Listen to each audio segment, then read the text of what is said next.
Eu sou Sandra Torossian, sou psicóloga, psicanalista, professora da psicologia da Universidade Federal do Rio Grande do Sul. Então eu tenho um trajeto de trabalho, né, com a infância. A gente veio apresentar um projeto então que é um trabalho em equipe com crianças e adolescentes que se encontram afetados, né, pela violência urbana e vulnerabilidade social. O projeto se chama Casa dos Cataventos, acontece numa comunidade, numa vila, a gente chama em Porto Alegre, né, uma favela, diriam em outros lugares do Brasil, num espaço onde as crianças então vão brincar, vão conversar e vão contar histórias. E é através desse trabalho que a gente vai podendo trabalhar com elas e com as famílias e com a comunidade algumas situações de violência, né? Assim, de violência das relações comuns que vivem no dia a dia, né?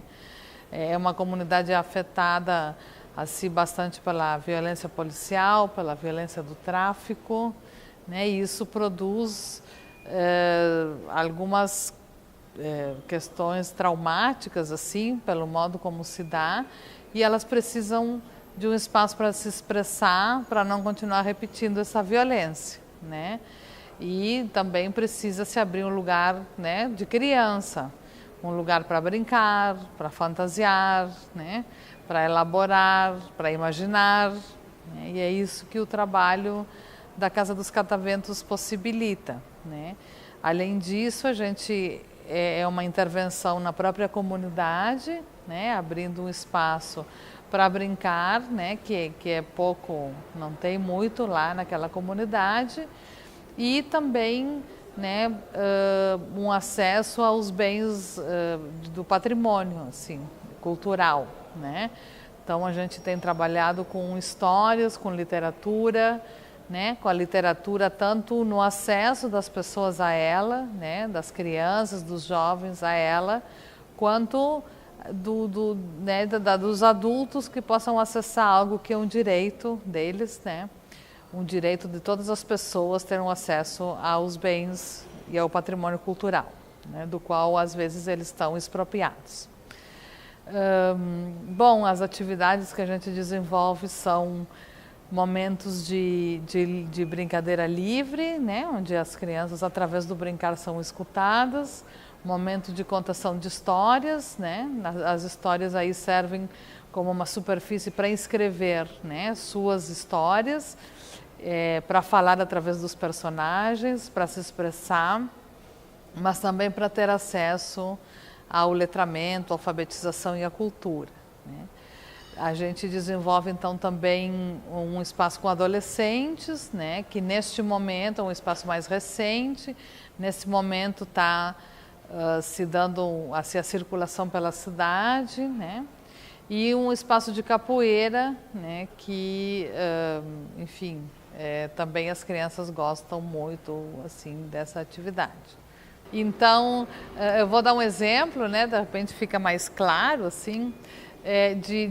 Assim, por exemplo, como é que o brincar faz uma intervenção, né, por exemplo, na elaboração de traumas gerados pela violência, né?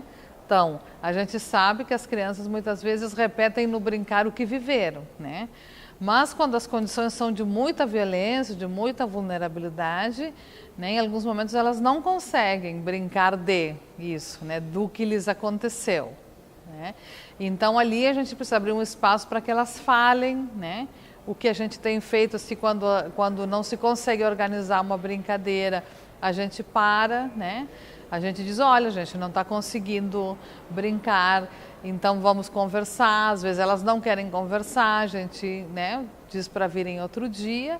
E assim, o que aconteceu em várias oportunidades é que, por exemplo, vou dizer uma brincadeira que é muito comum, que é de polícia de prender traficante, né?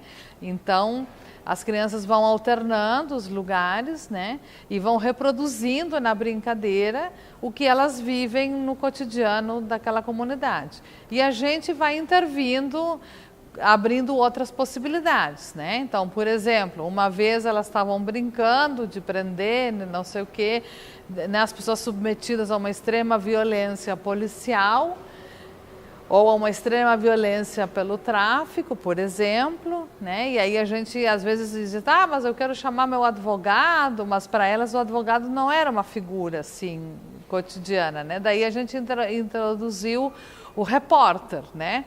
Então, tipo, da Atena, assim, né?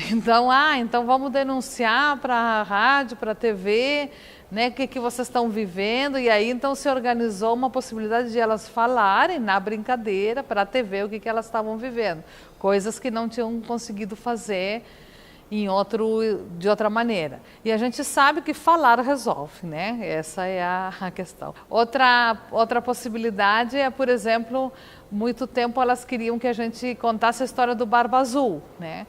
E a gente achava muito violenta, muito terrorífica, assim, para contar para criança pequena que já estava vivendo, né? Assim, numa situação de violência. Mas foi justamente contando a história para elas e elas podendo fazer outros finais e enterrando pessoas que morreram e tal, que elas também conseguiram ir elaborando todos os lutos das mortes e das coisas que elas tinham vivenciado, né? São 2 exemplos, tem 1000 outros, mas enfim, só para a gente ter uma ideia assim de como é que funciona.